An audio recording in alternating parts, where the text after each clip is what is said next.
war anagu ikhtiyaaran leenahay dad khiyaar lahaanahay waan hee isqabna ha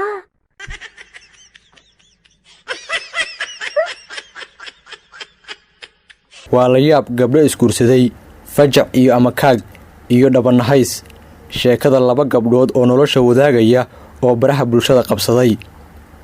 gabdhahan oo ku nool Muqdisho manin la'aan ayaa ku kaliftay inay isguursadaan ma muraayada qalbiga ayay iska dhaxarkeen ma YouTube-ka ayay ku shidan rabaan mase waxay ku biireen kooxda haweenka nolol wadaaga ah ee lesbianka si aad wax badan uga ogaato sheekadan ashqaraarka iyo madax xanuunka dhalisay fadlan like saar page-kan oo la wadaag asxaabtaada si uu u gaaro dad badan mahadsanid lesbian ama safistis waxa loogu yeeraa naago khaniisiin ah waana dhaqan caalamka ku faafay qarnigan haweenka ciyaarta sariirta wadaagaya ayaa aaminsan inay ka helayaan raaxo ku filan sidaasna ay uga maarmaan inay nolosha la wadaagaan ragga gabdhahan isku magacaabay lamaanaha jacaylka oo Muqdisho ku nool ayaa ku marmarsiyooday inay guurka ragga Soomaaliyeed u naceen joogteynta balwadda raaxo la'aan dhanka sariirta ah iyo inay xaasas kale la guursadaan waxay kaloo sheegeen nimanka Soomaaliyeed ku anagu balwadu dul qaadanayeen tikray inay nala guursadaan keenan laba maya ku wax badan ka sokeeyay tikray hada leeyahay ku anagu balwadu dul qaadanayeen ku anagu naga lagu guurso ugu dul qaadeen laba anagu ugu dul qaaday saddex anagu ugu dul qaadeen inay maxaa lahaa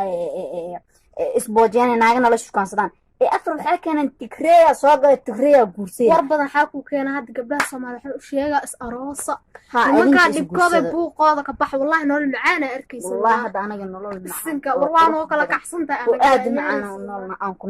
dhaw noo kala kaxsanta hadana amniga tijaabiya dad badan nimanka Soomaaliyeed sidoo dabanaanbo ani waxa ay midilay gabdho ka maar anaga inta isku dul qaadanaa tikray aadina ay keenin anaga nin aadinabiina marna meel kale marna anaga is aadayno iskuusay gabdho wallahi nolosheena soo qaaday waa kana gurigeena barkimeena waxaan waa ciyaaraysi waxa arkaysi labadan gabdhood ayaa muuqaal ay soo duubeen oo ay soo dhigeen barta TikTok waxay ku sheegeen inay kala helaan farxad iyo raaxo joogto ah taasi oo aysan ragga ka heli karin qaadida jidkan qaloocan ee qodxaha iyo dhagxaantu ay buuxiyeen ee ka soo horjeeda shariicada islaamka ayay ku indha adag yihiin oo waxay damacsan yihiin inay kooxdooda ku soo daraan gabdho kale oo dhowrson dhaqankan iyo kuwa ka sii liita ayaa looga dhaqmaa wadamada aan ku tilmaamno dunida koobaad ee aan kaga dayano dhanka xadaaradda